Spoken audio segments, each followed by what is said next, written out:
श्री शिवाय नमस्तुभ्यम। दोस्तों, मेरे चैनल में आप सभी का स्वागत है। तो आज हम आपको वीडियो में शेयर करने वाले हैं कि गौ माता को श्राद्ध में खिलाने से क्या होता है, गौ माता को पहली रोटी क्यों दी जाती है, गौ माता को हम सभी क्यों प्रणाम करते हैं। ये सब पूरी जानकारी हम आपको वीडियो में शेयर भी करेंगे और गौ माता को भी दिखाएंगे। तो यहाँ मेरा मेन द्वार है और यहाँ अक्सर गौ माता आ जाती हैं। तो श्राद्ध के महीने में जब भी हम गौ माता को कुछ खिलाते हैं तो उससे हमारे पितरों को मिलता है, क्योंकि गौ माता 33 कोटि देवता विराजमान होते हैं, देवता के तुल्य होती हैं। अगर आपने ब्राह्मण भोजन नहीं कराया है तो श्राद्ध में अगर आपने गौ माता को कुछ भी अपने घर से खिला दिया है तो आपको ब्राह्मण भोजन कराने का तुल्य की फल की प्राप्ति हो जाती है। गौ माता को अगर आप प्रतिदिन रोटी देते हैं तो आपके घर में लक्ष्मी की कृपा बनी होती है, क्योंकि हमारे घर की जो सबसे पहली रोटी होती है वो गौ माता की होती है। अक्सर हम सभी पहली रोटी को खा जाते हैं, तो ये बिल्कुल गलती नहीं करनी चाहिए, क्योंकि पहली रोटी हमारे गौ माता की होती है और आखिरी रोटी स्वान की यानी कुत्ते की होती है। तो पहली रोटी जिसके भी घर से गौ माता के लिए निकलती है उसके घर में सुख समृद्धि हर प्रकार की बनी रहती है। 33 कोटि देवता विराजमान होते हैं, गौ माता की पूजन की जाती है, गौ माता को देवता के तुल्य माना जाता है। गौ माता के हर एक अंग में भगवान का वास होता है। पूंछ में माता लक्ष्मी विराजमान होती हैं, इसलिए गौ माता को जो है सामने से नहीं, उनके पीछे से स्पर्श किया जाता है, प्रणाम किया जाता है। लक्ष्मी की कृपा बनी रहती है। गौ माता की जो है पूरी परिक्रमा नहीं की जाती है, आधी परिक्रमा की जाती है। गौ माता की जब भी हम परिक्रमा करते हैं तो पीछे से करते हैं, सामने से नहीं करते हैं, क्योंकि गौ माता को जो है एक बार भगवान शिव ने श्राप दिया था कि आप पूजनी तो होंगी लेकिन आपकी जो परिक्रमा होगी वह पीछे से होगी।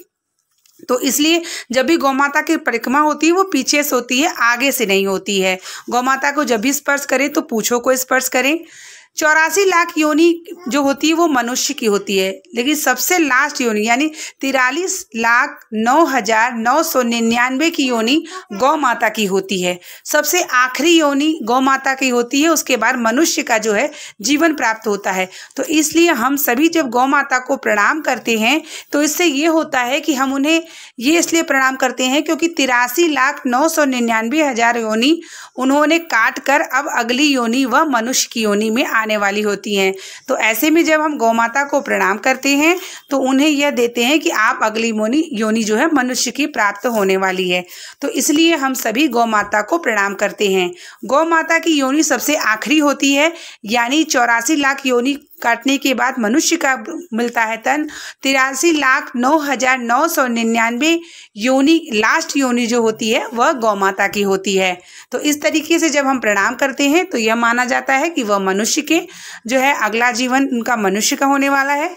श्राद्ध पक्ष चल रहा है। श्राद्ध पक्ष में अगर हमें अपने पितरों की तृप्ति करना है, पितरों तक भोजन प्राप्त कराना है, पितरों की संतुष्टि करनी है तो गौ माता की सेवा करना ना भूलें। गौ माता को जरूर कुछ न कुछ दें। अगर आप जिस दिन व्रत रहते हैं गौ माता आ जाती है तो इससे शुभ नहीं, कुछ भी नहीं हो सकता।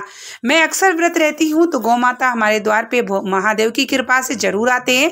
तो आज भी मेरे द्वार पे गौ माता आया। श्राद्ध पक्ष चल रही थी, मैं यही सोच रही थी कि इतने दिन से गौ माता नहीं आई, तो गौ माता आई तो मैंने उन्हें जल पिया जो भी मेरे घर में था उस समय, तो मैं उन्हें फल ग्रहण कराया।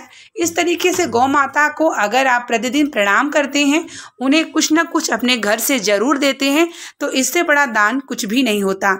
गौ माता की सेवा करने से आपके घर में लक्ष्मी की कृपा और हर प्रकार के संकट जो है दूर होते हैं, क्योंकि गौ माता का हर एक चीज पूजनीय माना जाता है। जैसे गोमूत्र हो गया, गोबर हो गया, गौ माता का हर एक अंग में भगवान विराजमान होते हैं। तो इसलिए गौ माता हमारे हिंदू सनातन में पूजनीय होती हैं, साक्षात भगवान का स्वरूप। अगर आपने गौ माता का दर्शन कर लिया तो यानी आपने सब देवी देवता का दर्शन कर लिया।